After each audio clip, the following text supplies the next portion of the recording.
Welcome to my Nostalgia Trip Games, everybody.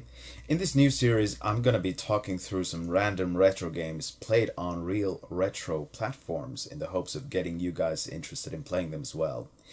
For my first episode, I have recorded some unemulated gameplay footage on my Commodore Amiga 500, which is only spiced up by a half meg RAM expansion and a Gotek floppy drive emulator. So without further ado, here's my first 5 Nostalgia Trip games for the Commodore Amiga. Enjoy.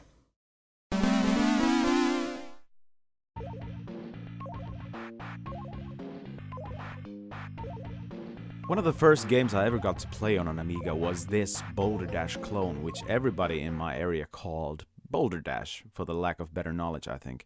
I mean, Boulder Dash was exactly what was written on each disc that Emerald Mine was copied on, so it must have been Boulder Dash then. So to be fair, it took me some time to actually find out the game's real name when I first got to browsing through all the Amiga databases on the internet. The basic idea is taken straight from Boulder Dash, but in Emerald Mine you get bombs in addition to rocks and many different kinds of enemies to deal with. And what was thought a really cool thing back then was that you could register your name into the game, and as you made progress, the game would automatically save your updated progress onto the game disc.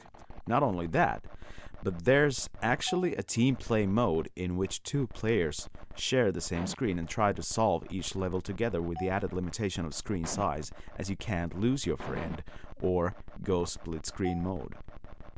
The only thing I'm not really thrilled about in this game is that the controls have a notable response lag due to how the game is timed. But once you get to grips with that, Emerald Mine is a nice game to revisit every now and then, particularly with a friend.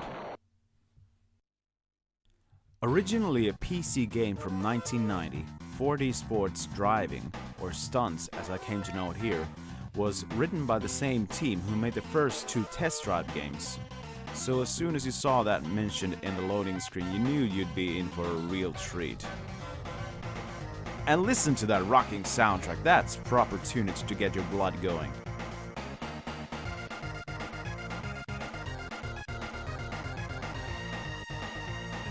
So, Stunts did exactly what hard driving was supposed to do, and upped the ante quite a bit for first-person stunt racing mayhem. For one, you get to drive various sports cars instead of one. 2, you get to drive them around various tracks instead of just 2 in the same area. 3, the cars actually drive rather well compared to hard driving. And 4, you get to build your own tracks. I'm sure it doesn't attempt to be as much of a simulator as hard driving, but when there's some actual gameplay here, it's an easy win.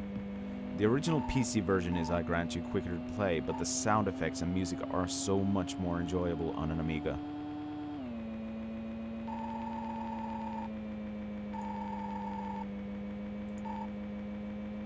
Oh yeah, I almost forgot to mention the action replay mode with multiple camera angles. In hard driving you would only get to see the few seconds leading to your imminent crash from a pre-designated angle, but in Stunts, you get to see the entire lap from various choosable angles, whether you crash or not.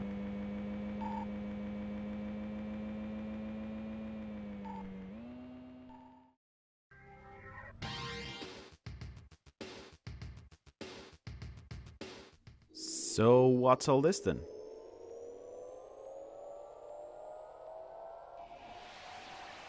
The flag of old Soviet Union as a starting picture would likely mean only one thing. This must be a Tetris variant, and so it is. You see, Twintris was my favorite Tetris variant on the Amiga back in the days, mostly because it was available, but you know, there was some unique charm to it as well, which was not completely due to the funny animation of hammer hitting the sickle in the old Russian flag. To be brutally honest, the intro sequence for Twintris is more like a scene demo than a proper game intro, but that never stopped us from playing it. Twintris was known by everyone in our relatively small Amiga circle because obviously everyone had a pirated copy of it. The Amiga game database called Hall of Light says this game is rare, which I'm pretty sure refers to the original commercial release, but of course we knew nothing of it. As for the magic element in Twintris, the aforementioned unique charm, it was the varying explosion effect, which made the whole screen jump with a magnitude which depended on how many lines you would clear. The other magic element was the versus mode, which at worst case scenario would crash the game after a particularly heavy double Tetris explosion. Great fun, all in all.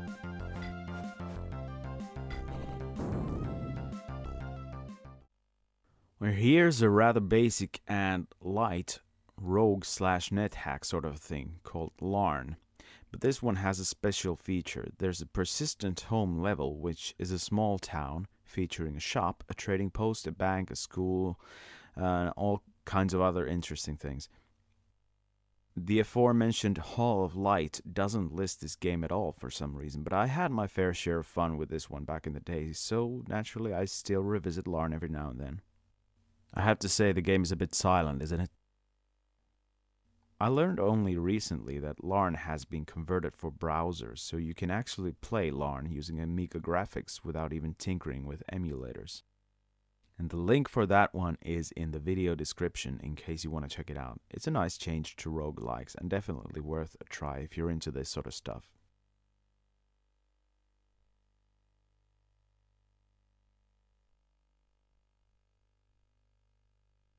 If the name Kickstart rings a bell from the earlier Commodore machines, or similarly, if you're a fan of Red Lynx's Trials games on the PC and Xbox, you might want to take a look at this odd little beast.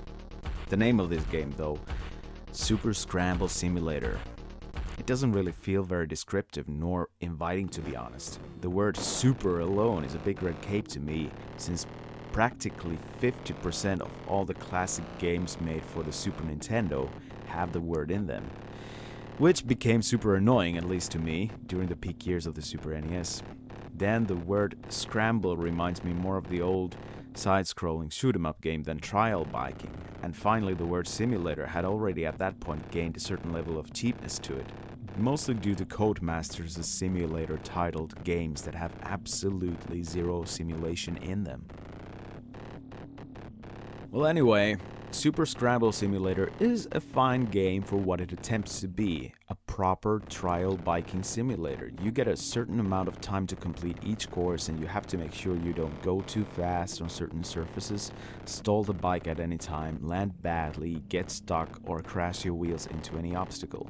It's a very challenging game, and it's certainly more deserving of the word simulator in the title than, say, the first Kickstart game, which also had the word in its complete title. Well worth persevering with, and it's a game I always come back to for some reason.